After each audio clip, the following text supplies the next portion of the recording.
All right, welcome along to the RTÉ Soccer Podcast. I'm Diallo, joined by Ed Leahy from RTÉ Sport Online this week. And we've two lads who've won leagues and cups in their time in Karl, Sheppard and Derry Rogers. Lads, how did the opening weekend treat you?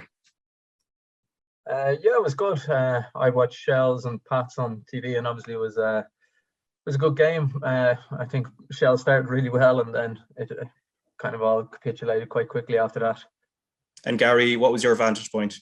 Yeah, I went to Dundalk and Derry. I think it was great to get back into the stadium and see a full house, and there was a great atmosphere. I think it obviously sense there was new owners in Dundalk as well, and there was a lot of feel good factor around the place. So it was very enjoyable 2-2 game as well. So there was lots of talking points in it, but all in all, a good day out.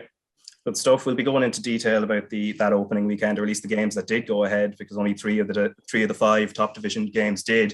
And also, I've been speaking to Zach Elbouzedi over the last couple of weeks about life in Sweden with AIK and his hopes for getting into the Ireland squad. But all that coming up. Rovers first, Ed. I guess expected result against UCD, 3-0 win. But in terms of setbacks, Neil Farrugia's injury? Yeah, poor Neil. Look, we still haven't seen the best of Neil at Shamrock Rovers yet. We've seen what he can do over the years, and a real exciting prospect, and still young, so I'm not too worried about him. But it was just a great sign that Stephen threw him in first game, that it shows that he believes in him as well, and he really would have done wonders, I imagine, for Farrugia's confidence. Shame to see him come off so early. Hopefully, maybe it's precautionary that they don't want them to escalate or anything, and get him back sooner. But otherwise, it was pretty straightforward for Rovers. Survived the early scare, but then showed their championship credentials. Jack Byrne coming back really gives a little buzz to the team, and I suppose from Shamrock Rovers fans' perspective, they'd be pleased to see 3 goals on the score sheet, not having to rely on late goals. That was a big thing last year. That they had to grind out a lot of results very late in the game, and but like other than that, very straightforward, strong squad, and then I suppose one thing I did like was to see Dylan Watts starting the game, because he's a player who would have done a lot of work in Jack Byrne's absence, and he would have been given a lot of responsibility on the pitch to step up for when Jack wasn't there. And now Jack is back, you would have thought maybe Dylan might have to settle for a supporting role, but he started, and he's doing well. He's a lovely player, and it's encouraging for Shamrock Rovers. They're very good quality on the bench, and they'll be fighting for positions. Yeah, and Karl, I suppose they'll get a very early test going up to a sort of rejuvenated Derry City, who did quite well, getting a 2-2 draw at Dundalk. In terms of it being coming too early maybe for Derry City, is that a sense you kind of get? No, look, it'll give Derry. Derry will know straight away after the game where they're going to be or thereabouts. If they can put it up to Shamrock Rovers, or if they can get a win, it'd be fantastic for them. They'd know there and then. It'll give them great belief. I know, Gary will know as well. If you can get one over on who you think is your closest rival in the season, it gives you such a boost going into the campaign, especially if it's early doors. It's a very big game early on, but I suppose more so for Derry than Shamrock Rovers. I know Shamrock Rovers will be fine this year. They're favourites for a reason. They've such a good squad. But for Derry, if they can put it up to Rovers in this game, it'll give them a great boost. And Gary, obviously you were up at Oriel Park for that game. We're just going to listen to Rory Higgins and just get his thoughts, because of course he was there. He went up to Dundalk without a couple of key players that you would expect to be part of, like a fundamental part of the team. So it was a good result from the way he was speaking afterwards. He was quite satisfied, but we'll just listen to him here first. We didn't have a natural winger really in our squad, so we had to adapt and play a slightly different way to what we wanted to, but it gives us optimism going forward that we've got really, really good attacking players, and as you said, we can add Michael Duffy, Matty Smith, Evan McLaughlin, Ronan Boyce to that group, so I think when we get everyone back that we're going to be in a really good position. And as you said, something to build on. Shamrock Rovers next at the Brandywell. Aye, an easy one. No, listen, it's extremely tough fixture, the benchmark. So we'll prepare this week now to go and have a go at them and see where it takes us. Yeah, so that was Rory Higgins speaking to LOI TV after the 2-2 draw. Gary, what did you make of, I suppose, the team that he was able to line out in the end? Yeah, look, I think he's put together a very strong squad, and obviously, he's missing Mickey Duffy. He talked about there in his interview, he's missing a natural winger, and Michael Duffy is arguably the best winger in the league. I know Darragh Burns is coming on strong and so on, but Michael is proven top class player, and so he's missing him. He'd probably miss him again for the Shamrock Rovers game. But I think a good sign for Derry City was that they went behind twice in the game, and both times they came back, and they probably could have won it late on in the game. McGonigal had a great chance and smashed it off the crossbar. But all in all, it was a very entertaining game, and there was chances for both teams. But Derry did look stronger. I was particularly impressed with McGonigal up top. Pace and strength. Obviously got his goal, set up a goal, but looked really, really good in the game. And I think with Michael Duffy probably supplying a little bit more ball into the box, and Patrick McElhenney fully fit. I know Patrick came on, didn't start the game. He played 90 minutes the week before. So they have got real quality there. I think this game probably coming a little bit early for them in terms of they would like to have a couple more games under the belt. We know what we're going to get from Shamrock Rovers, but I do think it'll be a really tough test up there in Derry the weekend. Gary, just about that game, because I haven't seen any of the game yet, but I'm intrigued by the new goalkeepers at both clubs. What was the performance like? Obviously, 4 goals isn't probably reflective of their performances, but just wondering what sort of keeper Dundalk have, and how did the new lad do up in Derry, Brian Maher as well? Yeah, it's probably a little bit early to say. I suppose you judge keepers after maybe 10 games, but I think Sheppard had a good game, reasonably tidy game. Nothing, couple of saves, nothing that was outstanding, but nothing poor either. So he'd be happy with his first out, and I thought he was solid. Brian Maher looked really good in the game, and then you'd probably be disappointed with the second goal. It was kind of a ball by Robbie Benson knocked in the corner right into the middle of the 6-yard box. A lot of bodies in around him, and I think it was Connolly who got the header. So it was a bit of a mix-up. But Brian had a couple of good saves in the game.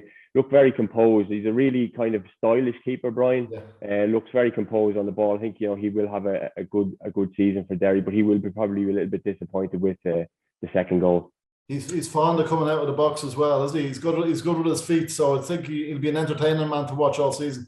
Yeah, no, he's very, very good with his feet, and he's very confident and reads the game very well. And like I say, he plays a high line. I think Rory will want that. I think Brian's been, I suppose, learning his trade in the first division, has got a number of appearances under his belt with Bray, and has also done very well with the Ireland 21. So this would be a really good step up from going into a Derry team that are expected to challenge. It brings, I suppose, new expectation on him, and that level of consistency week in, week out will have to be there. But look, I'm expecting a big season out of Brian. And from a Dundalk point of view, Gary, of course, this is the first time we're seeing Stephen O'Donnell's team in a competitive game. What did you make of where they're at right now? And maybe are there signs that can give you an idea of where they're going to be at in a few weeks' time in terms of either challenging to be in that top 4 or maybe in that kind of mid-table mix? Yeah, I think, I can't see them challenging for a league title, to be honest with you. I do think that, they've got good players there, probably just a little bit light at the back, obviously with the loss of Dan Cleary, and Brian Gartner's only coming back from injury and stuff like that. So they have a new goalkeeper, which is an unknown as well, and did well in the game the other day. But all these things are kind of, like Sam Bowen playing at right back. I'm not sure if he's a natural right back. He got caught out for the second goal, for the equaliser, where he just kind of, he tried to read it, and Akintunde skipped past him. So look, lots of kind of positives for Dundalk in terms of home crowd. Got 2 goals. I think Stevie will do a really good job there. I think they'll be on the edge of European football. Obviously, they'll have aspirations to qualify for Europe, and I think they'll be in the mix for that, certainly. Yeah, and he was speaking to Adrian Eames of RTÉ Sport after the game, and of course he was satisfied enough with the result, but he also touched on the everything that's happened since he left Pat. So we might just listen to that first, and I'll get your take on that, Gary. I can understand that, the disappointing, but ultimately I just had a decision to make, and I went with my gut. That's the top and bottom of it. There was lots of nonsense being spoken, sort of conspiracy theories, and that I think you can see now. There was nothing, there was no cloak and dagger stuff. I just made a decision. It's a decision I'm not delighted with. I'll always be grateful for St. Pat's for giving me my first job in coaching, But I'd like to think, as I said, I've repaid that. It's not as if we've left them in the lurch. We left them in a healthy position, came second in the league and won the cup and they're in Europe this season. So, I will always have, St. Pat's fans were great with me while I was there. So from my point of view, there's absolutely zero animosity, but I can understand the disappointment, but I think it's time now everyone got on with it. Gary, that's of course you're someone you know very well, and Stephen O'Donnell speaking to RTÉ Sport, and just about, I suppose, there are words like conspiracy theories, etc., that he kind of mentions there. I get the sense maybe he is clearly stung by some of what's been said in the interim. Yeah, look, I'm sure he's been disappointed with some of the stuff, because it's not always as cut and dry as what can be reported. Stephen will be disappointed. I was probably surprised on a personal level that he moved so quickly, obviously, given the fact that he, after winning the cup in St. Pat's, and had a terrific season and had European football to look forward to. I think, I was probably just a little bit surprised that he jumped so quickly. But look, I know Stevie well, and look, Dundalk has been a big part of his football career, and the opportunity to go and manage Dundalk, he obviously felt that he couldn't turn it down, and it was something that he wanted to do. So I suppose that's his own personal reasons for taking the job. Obviously, like I said, I was a little bit surprised just at the timing, because I would have felt that Dundalk job would have been there for Stevie, at some point in his career anyway. So that would be my view on it. But in fairness to him, look, he's one thing about Stevie O'Donnell, he's brave, he's backed himself, he's done a terrific job at Pats, and I've no doubt he will do the same at Dundalk. He'll give it everything he has. He's very astute, very knowledgeable on the game as well, and I think he'll be a very good appointment for Dundalk.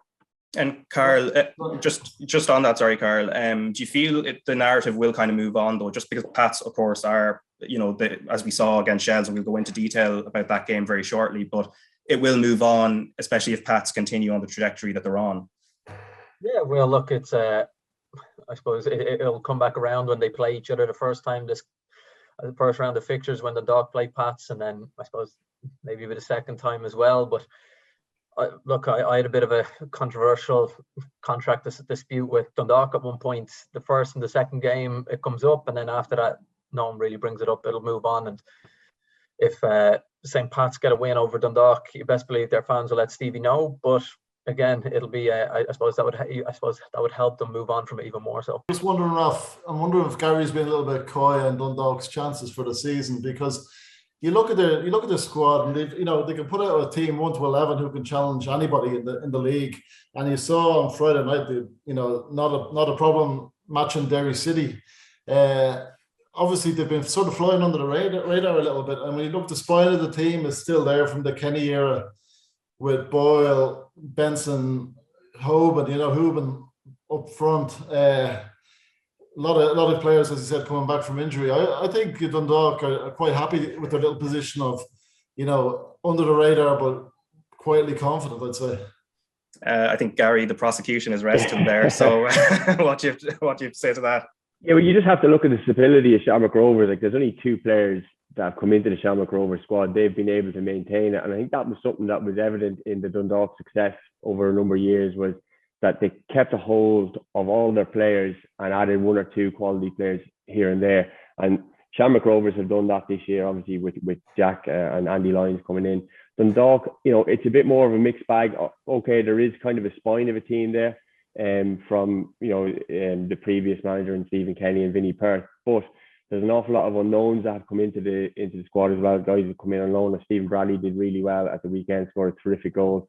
But you just don't know how it's going to gel. It's a bit like Damien Duff. He's signed 12 new players into Shelbourne, and it's not just going to gel straight away. Now, so it is. I don't see them challenging, to be quite honest. I think it'll be difficult. Just given that continuity that there is at Shamrock Rovers, and even look at Derry's team.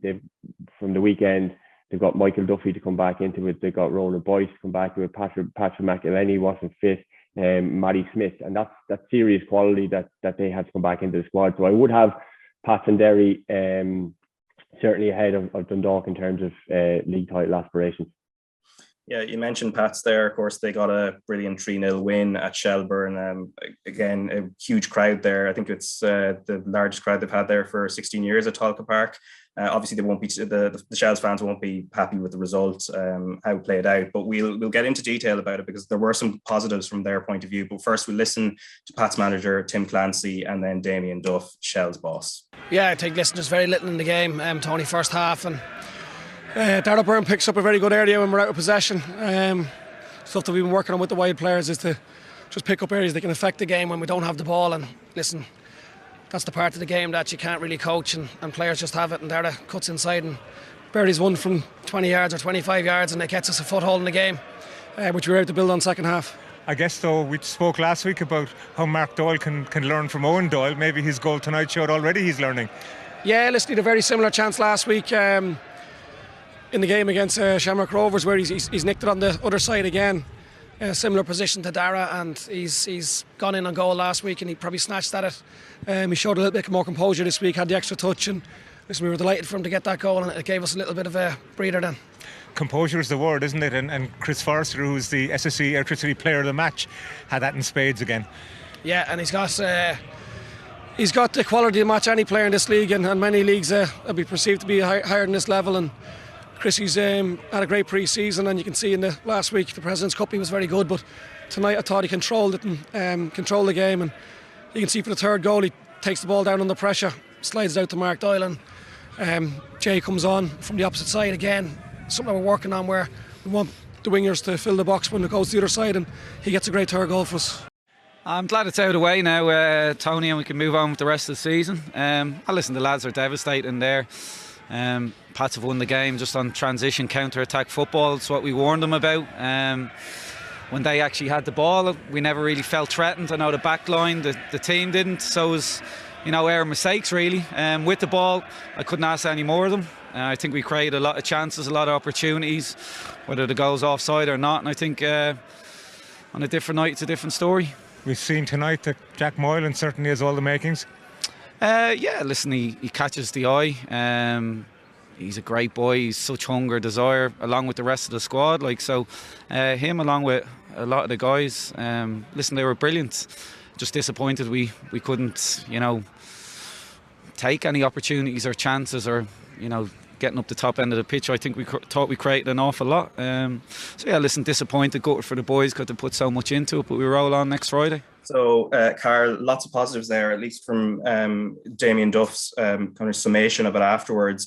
Is it kind of a classic case of sort of the mistakes that you might get away with, say, in the first division or at a lower level, and just when you're coming up against a machine like Pats, they're more well-oiled at a higher quality, that you can get found out? And, I think the first two goals in particular kind of showcase that.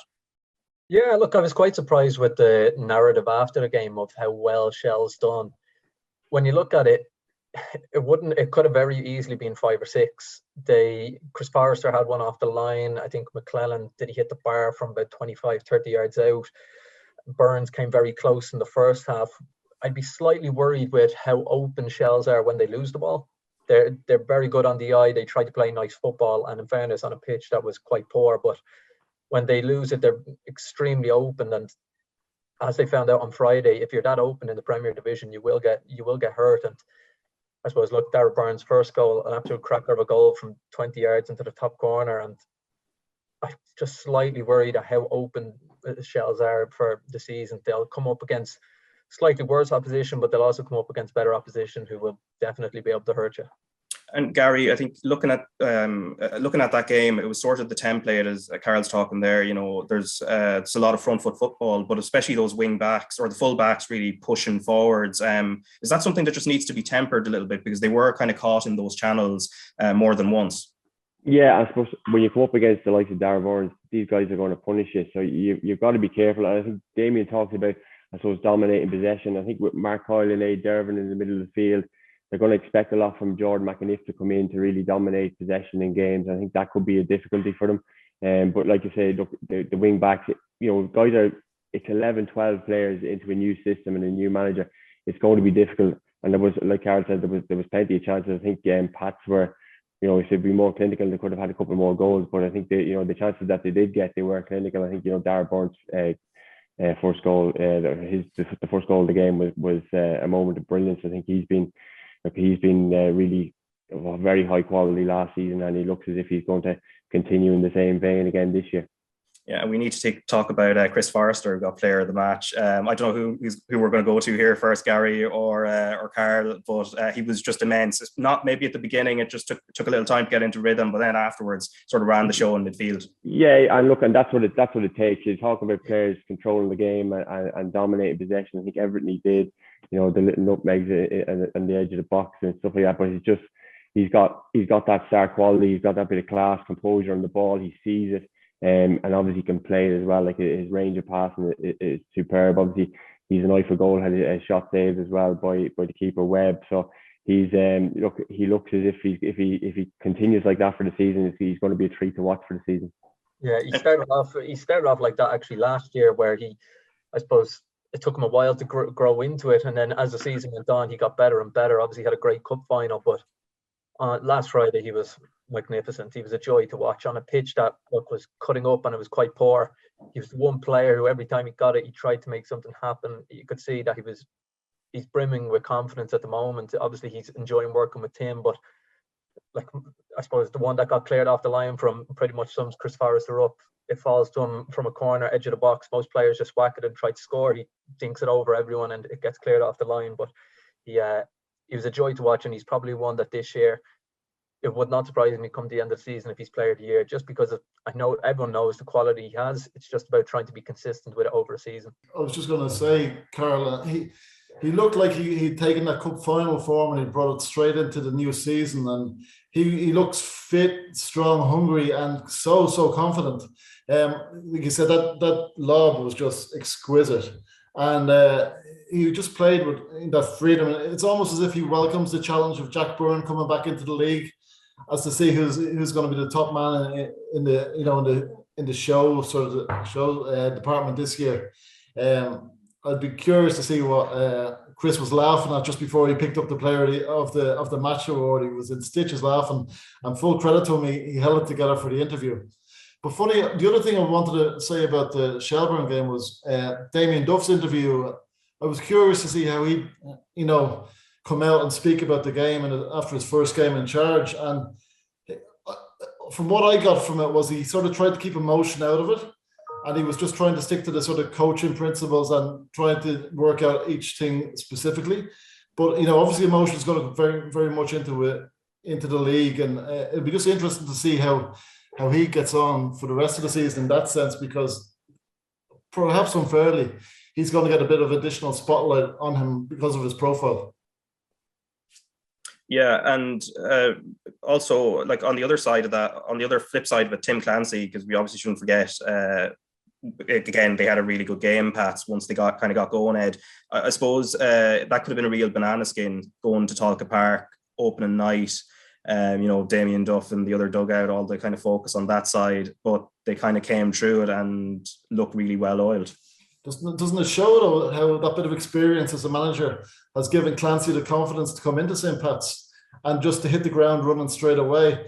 As Karl mentioned there, like the players are enjoying playing for him. And we know from his record at Drogheda as well that they generally, although you wouldn't have known it from the opening 10 minutes of the match, they're generally very good and solid on set pieces and that organisation and stuff like that. So, very impressed with Tim. He really seems to have the players playing a certain way with that real sort of confidence. So I think they do well. And just as well, and Gary would probably be interested in this, another new keeper there at St. Pat's who got a bit of stick last week after his performance in the President's Cup. So I thought he was really well. I thought he did really well in the game. He wasn't called into action too often, but when he was, he did well. You could see by him, he was starting to develop that bit of rapport with the defence, and there's a bit of confidence there, I think, as well.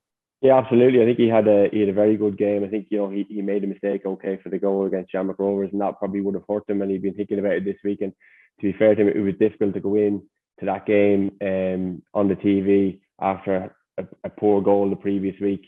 So he stood up to the challenge really well. I think he had to put in a very composed performance. So on a difficult night as well, difficult pitch, as Karl had said. So I think he'll be really happy to get a good solid start under his belt, and he'll move on into next week full of confidence. Yeah, and Ed, we mentioned Talca Park there. Obviously, just hours before the game kicked off, there was that news about Dublin City Council confirming that they're going to examine the proposal that Shelburne have made for a multi-sport stadium on the site. Obviously, it's positive news, particularly for those maybe who've been behind the Save Talca Park campaign. But overall, what did you make of that story, I suppose, and how you react to it? Well, look, I suppose we can only comment on what we know, and to a certain extent, we don't know a lot in terms of what the club's overall plan is for it, because it's, from an outsider's perspective, it seems like it's a little too late. And that Save Talca Park campaign has been going on and been building momentum for quite a while now. And look, I'm from Raheny. I love Talca Park. It was the first ground I was ever brought to. It was a home farm game back in the day. But at the same time, I've worked there 10 years ago, and the rain started coming down through the dressing room as I was doing a post-match interview with Stephen Kenny. Another match, the floodlights were swaying, and I think the match was called off or certainly suspended for a good length of time. So there's pros and cons to it. Like, I'd love to see, and of course, with modern design, there's a lot you could do with that space and incorporate a football pitch within it. Like, they did something similar up in Inchicore with their plans for Richmond Park, or not for Richmond Park, but across the road, and the development there, which were rejected in the end. But it shows that you can bring business and football together and use the space. And I'd love to see it happening. But I think the big winners out of all this is Bohemians, who are just looking at the new Dalymount redevelopment. And while everybody would have always associated Bohemians with Dalymount Park, they will so even more now, I think, and it will be very much harder now if this all falls through for Shelburne to go to Dalymount, especially with their fans. From the fans' perspective, I'd certainly feel sorry for the fans on this one. Yeah, and we're just going to touch on the first division, of course, as well, because it was a bit of a goal fest. 19 goals across the 3 games, massive away wins. Just going through the results here: Athlone Town 2, Waterford 5, Bray 0, Cork City 6, Wexford 1, Treaty United 5. I know, Karl, you got to see a bit of the Cork City game. To me, it kind of struck me as a kind of surprise result, especially, I'm saying Bray, but obviously we're talking about a combined Bray kind of Cabinteely here. Yeah, look, it's I think most people would have known Cork will do well this year with I suppose they've put a bit more money into this year than they did last year. They've signed some good players. Rory Keating was a good signing himself, and Keane Murphy up top will be a handful for most teams. Even some Premier Division teams will find that duo a handful. But they have, I suppose, Colin Healy's put together a squad that's really competitive this year, like brought back Kevin O'Connor, and they've signed some really good players. So I wouldn't be surprised if Cork were thereabouts come the end of the season. For me, it's themselves and Waterford who I can see challenging. I know John Caulfield won't be too happy with me saying that, but it's them two that I can see challenging. And in Dylan McGlade, they have a player who, I suppose, has never really done it at the highest level in the Premier Division, but he really has that knack of in the first division. Colin Healy could build his team around him, and I suppose he could flourish under Colin Healy this year. Yeah, and we didn't get to see Galway United yet because, of course, they were sort of having the bye week because it's obviously a 19 division. And also Longford Town, whose game was called off. And again, they've just come down from the Premier Division. Gary, are we looking sort of a first division that's sort of like a table of 2 halves, and that there's going to be a clutch of 4 or 5 kind of pushing up towards the top, and then sort of the remainder kind of left kind of way behind?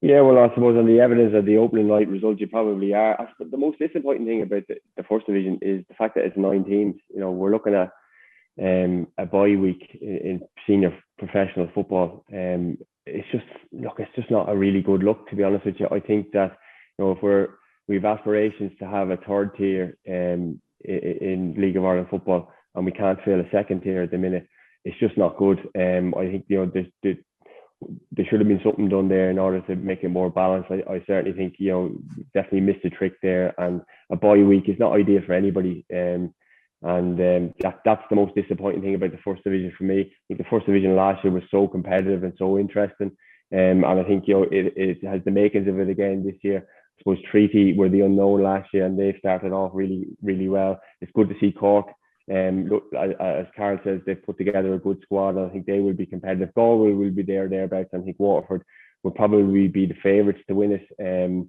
under Ian Morris. And but like I said, the most disappointing thing about the first division is that there's only 9 teams in it. Gary, sorry. On that note, Gary, obviously the first division could have had 10 teams in it, with the Shamrock Rovers option, which is obviously the debate for another day, I'm sure. But, the one thing that struck me about the first division this year already, like you saw the 3 results and they're like emphatic. And for years, I've always been an advocate of the smaller Premier Division, because I think the quality, I think you almost need to have to prove yourself that the Premier Division has to have, no flaws. It needs to have strong teams. But I think I can start to see the argument coming back now for a 12, 14 team top tier. Because clubs, like all clubs, seem to be on the rise at the moment. And I think it shows that the health of the league in general is improving. But as you say, a third tier, I think that's way off at this stage. Yeah, they're talking about 2023 for that potentially. Even I mean, when you say that year, like you actually, it's not that far away. It's not that far away. It's like literally next year. We're it's less than a year away. Like, what would you like to see happen with a third tier, Gary? Actually, if they're going to go down that route and very soon, because there's talk of reserve teams potentially, but also there's maybe scope to spread this. I suppose spread soccer and professional, semi-pro, whatever it is, further beyond the kind of confines of where it has been so far. Yeah, well, look, it's going to be made up of amateur teams. It's going to be made up of Shamrock Rovers second team. Maybe Dundalk will have a second team. You look at, I suppose, the academy structure that there is in Ireland now, and all the clubs have under 19 teams. And clubs need, you're going to lose these players if they're not good enough to make it into the first team. Say at Shamrock Rovers, they need that outlet of, a Shamrock Rovers B team in order for them to progress their career and give them a taste for first team football. So it is going to be composed of whether you reserve teams, and obviously some of the first division teams, there will be promotion and relegation. Obviously the reserve teams for the Premier Division teams, they won't be able to come up with. This is my kind of read on the situation. And you're looking at, I suppose, strong regional clubs and maybe top Leinster Senior League clubs that would have aspirations of getting into the first division or the Premier Division down the line. But it will, I think facilities will be important. So if you're a junior club, you'll need to have good facilities as well, because I think the one thing that left our league down is the facilities, and that's from top to bottom. Obviously, there are clubs who've got excellent facilities. You look at Sligo Rovers and what they've done over a number of years. Obviously, Tala is a fantastic stadium, the brand new and stuff like that. But we definitely need more help and better facilities in our league, because I think it does let down the product, because the product on the pitch is very good at times, and you just look at clubs competing in Europe against teams with much bigger budgets, and when you put our best clubs into the Aviva Stadium and you have games there like we did Bows in Europe this year, the product looks an awful lot better, and I think our facilities do let us down in that regard. Yeah, we've an interview with Zach Elbouzedi coming up very shortly. But before that, Ed, the Pinatar Cup. So Vera Pauw's Ireland were in action over the last few days, won the opening game fighting back against Poland, and then unfortunately fell short against Russia. But it's not really, it doesn't seem to be something kind of where results are the paramount thing, because obviously she's giving a lot of debuts, like Chloe Mustaki, who her debut has been a long time coming. She's kind of come through a lot. It's about squad building. Oh, listen, it's certainly not a cup for to be parading the trophy at the end of the week. It's about getting your squad ready for the international windows that are upcoming, and I think it shows the maturity and experience that's starting to come into this Ireland squad, that the manager had the confidence to change a winning team and put out a second string essentially for the second game against Russia, and to put on a performance, shows that the strength in depth is there. And that was a criticism during the European qualifier campaign, that I think the manager was a bit reluctant to use her bench because she didn't feel they were going to add anything to the team. But now it shows that she has options. She has great options. And the Chloe story was probably the story of the week, wasn't it? Coming in and coming back from what she's endured over the years, and to come back and put in a proper performance. So it really augurs well for the year ahead, I think. And the final game against Wales will again sort of show Vera what where her side are at against decent opposition. I think Russia were the only team who've qualified for this summer's Euros, but it shows that they'll still, when that tournament does come around, they'll rue that match. But they will have confidence. They will have confidence of going away to Sweden now in April to really put in a performance and maybe cause a shock. Yeah, and that's a couple of months away. Believe it's April 12th when they're going up there, of course, and they did well in the home game, so it augurs well.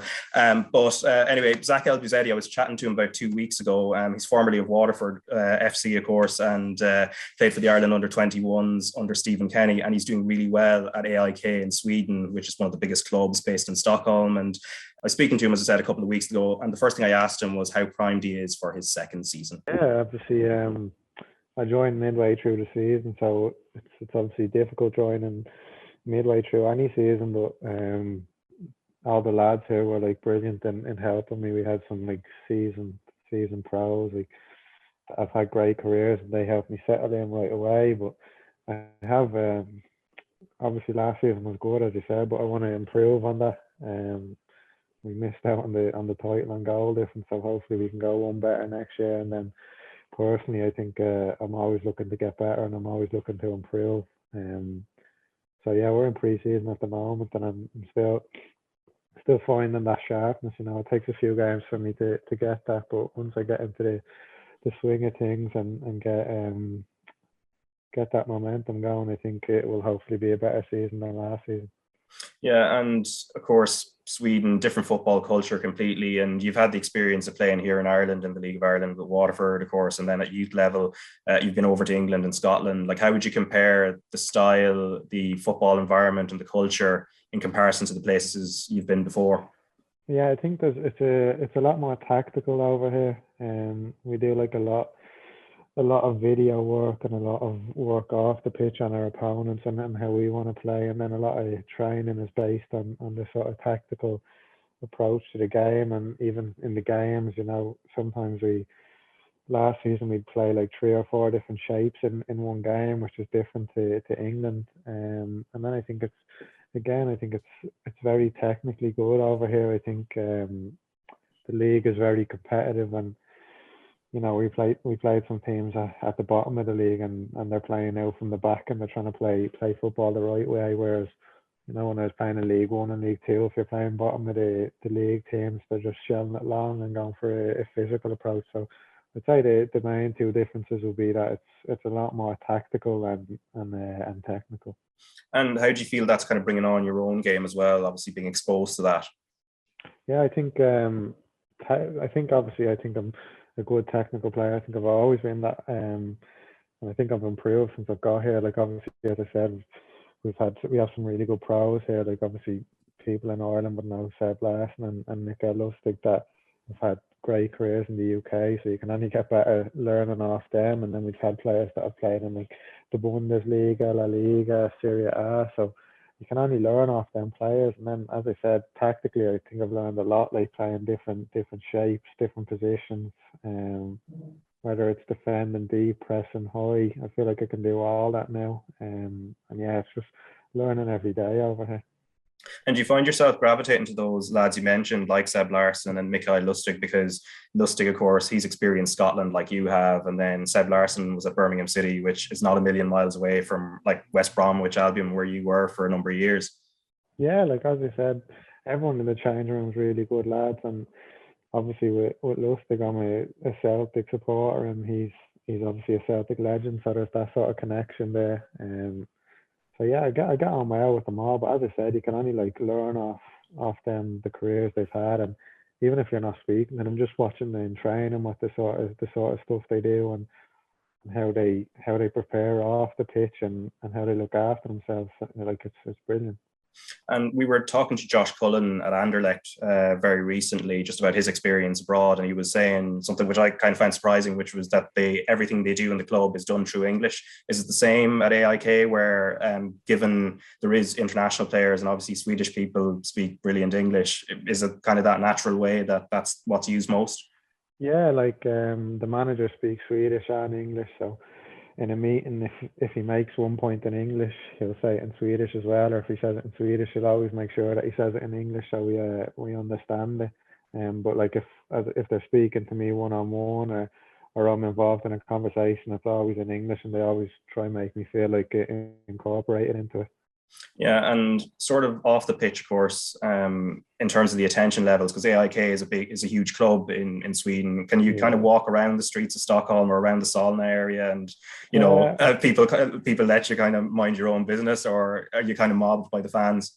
No, to be fair, they're really, really respectful. Like, obviously, I've walked around and they come up and they say hello, or if we've had a good result, like, great game, you played really well, but they're really respectful. Like, they don't mob you or anything like that. But it's nice as well for someone to come over and say a nice word to you or anything. It's really nice. And since I've come to the club, the support has been unbelievable. I've said it in other interviews, like, at the games, I've never experienced an atmosphere like it, and then even off the pitch, sending me messages and all this. It's just been brilliant. And lifestyle-wise, of course, it's going to be very different to here. How have you found it? Like, what's been the kind of the biggest difference to sort of get used to?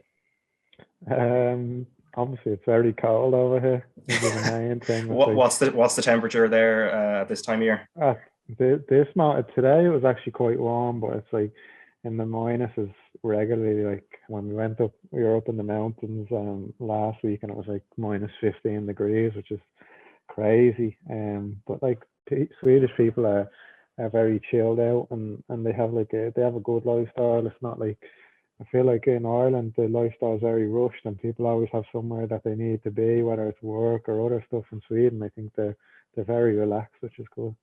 Yeah, I suppose the cold weather actually helps kind of, well, you use the word chilled out, probably has an effect there. Obviously, you were part of Stephen Kenny's Ireland under-21 team back, say, around 2019, before he stepped up with the seniors. And I remember there was that win over Sweden, coincidentally, the 4-1 win, you scored in it. And it seemed to be this match where we kind of realised we've a lot of young talent coming through, because we didn't really see results like that all too often at 21's level.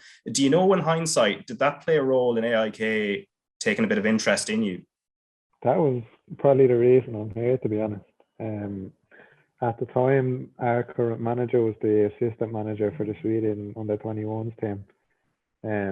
So I had a pretty good game. I set up a goal and scored a goal as well. And then I think he'd always sort of kept track of me after that game. And then last summer, they were looking for a new winger. So he said to the scout over here that they played against a good winger when he was the assistant at Sweden. So just have a look at me. And I think they ended up watching, he said, over 20 games of mine, just to make sure that I was the player that they'd seen that sort of night. And then that's how it all happened. But it's crazy, because if that game hadn't happened, or I hadn't been in that squad, I wouldn't be over here for sure.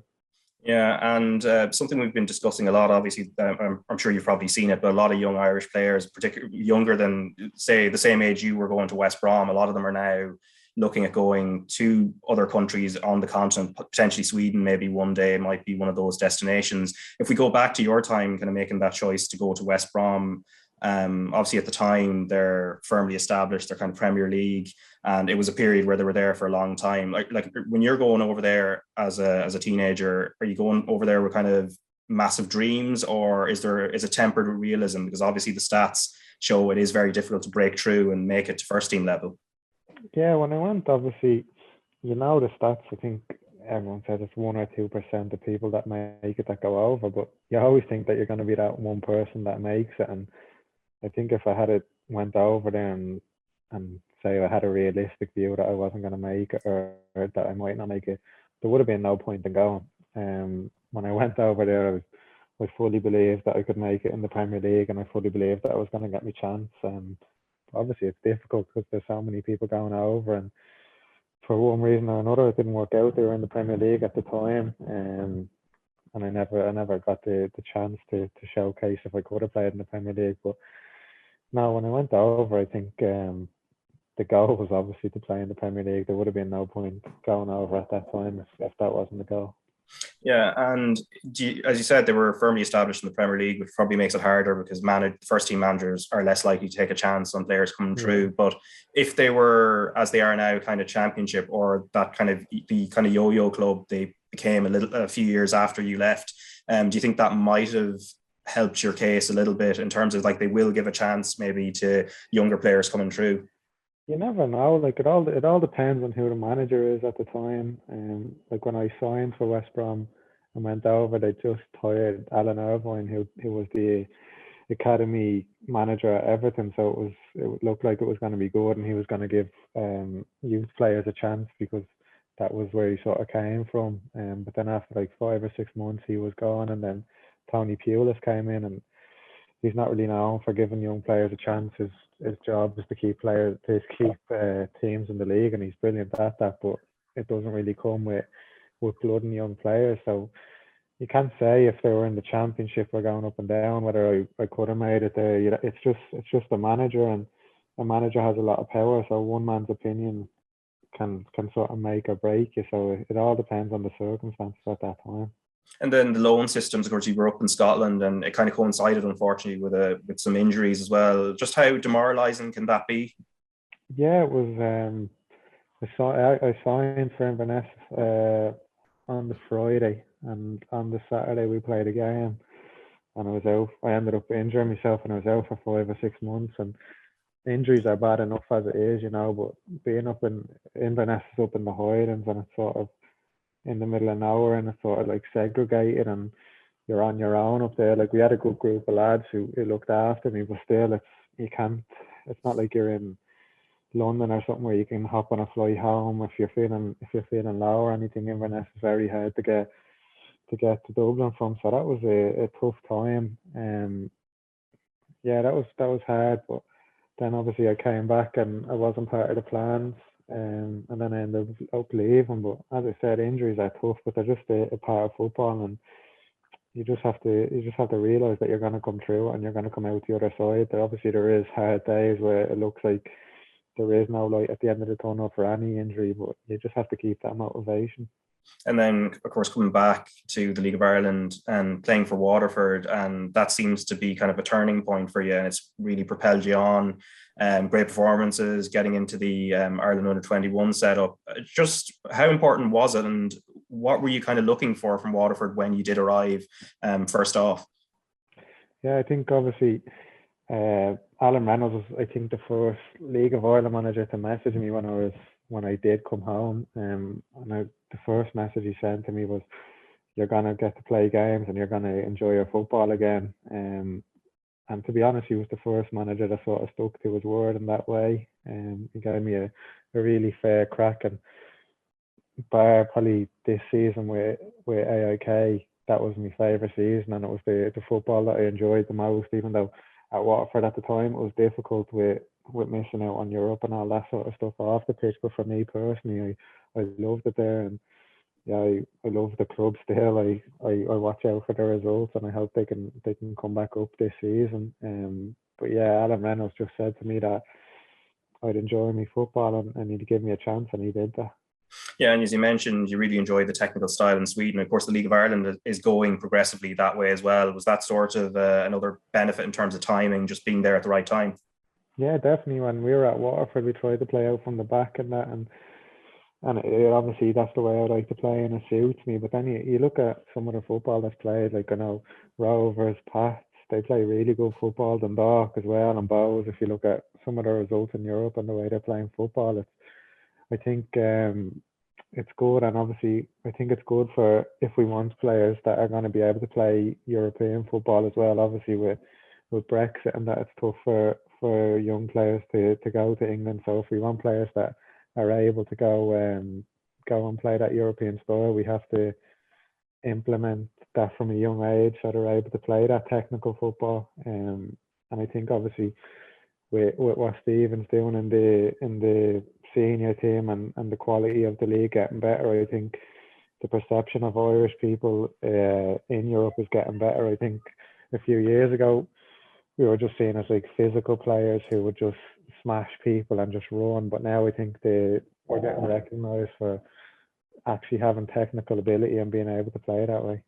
Yeah, and he's really brought that on. Of course, the initial time in charge of the seniors was kind of difficult. Obviously, when he was in charge of the 21s with your group of players, there wasn't as much adversity because just the results were brilliant. But in those kind of tougher moments, what was he like behind the scenes? Maybe where you do find yourself behind, or it's hard to break down a team, because obviously we've seen how he's come through adversity now with the seniors. But obviously you've seen him kind of up close with the 21s when in the very few tough moments there might have been. Yeah, I think I've said it in other interviews, like he makes you feel like you're the best player in the world. He makes you feel on top of the world. And even that Sweden game where we won 4-1, everyone seems to remember the second half, but the first half we had a really poor performance and we were 1-0 down. And then we came into the change room, and some other managers, they'd be shouting and screaming and there'd be panic, but there was no panic. It was just, we knew how good we were, and we knew if we performed to the levels that we could, that we'd end up winning the game. And then everyone sees that performance in the second half. So he just makes you feel, his man management is just unbelievable. I think it's just so good. So I'm not surprised that they've come through the difficult moments. I think obviously it was tough with all the COVID cases and all at the start, and he didn't have a lot of time to get them on the training pitch and implement his ideas. So I think you're seeing now the sort of fruits of the labour. Yeah, and of course, a number of players have been fast-tracked from your group into the seniors. We've seen Troy Parrott, he scored a couple of goals. Adam Ida has been trusted up front regularly, and of course scored his first Premier League goal not very long ago. Like, how excited were you once you saw those lads and some of the other ones from that generation kind of being pushed through, having been with them in the 21s for that period of time? Yeah, definitely. I think that was a major, that was the excitement when we were in the 21s, that we knew Stephen was going to be getting the senior job, so there could be that pathway through. And he spoke about that when he was the 21s manager, and in fairness, he stuck to his word. And I think it's maybe in my squad there's like 11 or 12 people that have made their debut, so it can only be exciting, and I think there's more to come as well. But no, the lads that have got their chance, for the majority, they've taken the chance as well. It's all well and good getting the chance, but they've taken it. Yeah, and of course, as a winger, of course, your job would have been supplying the likes of Troy and Adam. And in terms of their movement at that age, when they were like whatever it was, 18, 19, 20, like what was it like for you as a winger trying to supply them, and what were their kind of qualities? Yeah, Adam and Troy, they're different sort of players. Adam's obviously, he's rapid, so he sort of likes to run in behind and use his physicality to hold the ball up, and then Troy likes to sort of drop deeper and get involved in the link-up play, and then when he gets in the box, he's lethal. So they're both lethal, to be fair. So whenever I was getting into crossing positions or anything like that, I knew I just had to put it into a good area, and they'd get on the end of it. I think me and Troy didn't play together a lot, but me and Adam played together a lot, and I think we had quite a good relationship. Like, we set up a lot of goals for each other. So yeah, it was really good to play with them. Yeah, and of course, you've kind of spoken openly about your ambitions of playing for Ireland, and of course, you're doing well at AIK, so there's a really good chance of this happening. Have you had much contact with Stephen in the interim? Do you know, are the members of the setup, the Ireland setup, do you know that they're keeping a close eye on you, and can you get that sense? I haven't spoken to Stephen, but I know that they watch the games and they're continuing to watch me and seeing how I develop. But as I said, like in other interviews, it's out of my control. Obviously, it is my dream to play for Ireland. I make no secret about that, but I need to just focus on playing here and keep playing well. Like I've only been here 6 months, and I had a decent 6 months, but I can keep getting better, and it's all about that consistency. And if I keep playing to a good level, then the call-up will take care of itself, I think. Yeah, and of course, you are eligible for Libya, but is that something you're kind of closing the door to because you have that dream to play for Ireland? Yeah, I think I've grown up in Ireland. I was born in Ireland. Obviously, my dad's Libyan, and I'm proud of the Libyan heritage that I have and the origins that I have. But I was born in Ireland. I grew up in Ireland, and I feel like I'm an Irish person. So I wouldn't take a cap off a Libyan person that would mean more to them. Ireland is who I want to play for. So. Yeah, in terms of systems as well, because of course, and I suppose this is the final point, Ireland have kind of moved to this back three, and like in terms of being a wing back, is that something you kind of feel you could kind of develop in? Yeah, I think I'm adaptable as a player. I think if I was to say what would suit me more, it would probably be one of the top three.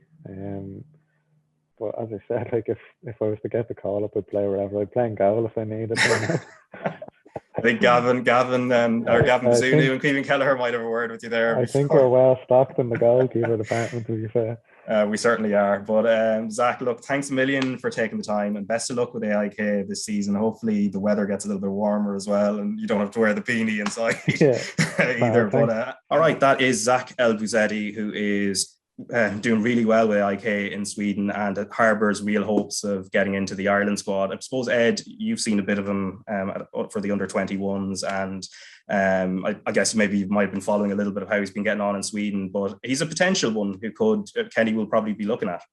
He certainly is. We saw a lot of him, before he went off to England, and with the under-21s as well, and that very strong under-21 side. He was very, very important part of the way Kenny was getting the team to play, and he was very much a Stephen Kenny favourite type of player, and he was, sort of similar to that Danny Mandroiu sort of style as well. He can bring goals and a lot of assists and creativity to that final third as well. So I think it's a great move to go to Sweden, and obviously the calendar will go against him probably for the March games, but I think if he can get off to a strong start to the season in Sweden, that he'd certainly be one that Stephen Kenny will be paying attention to.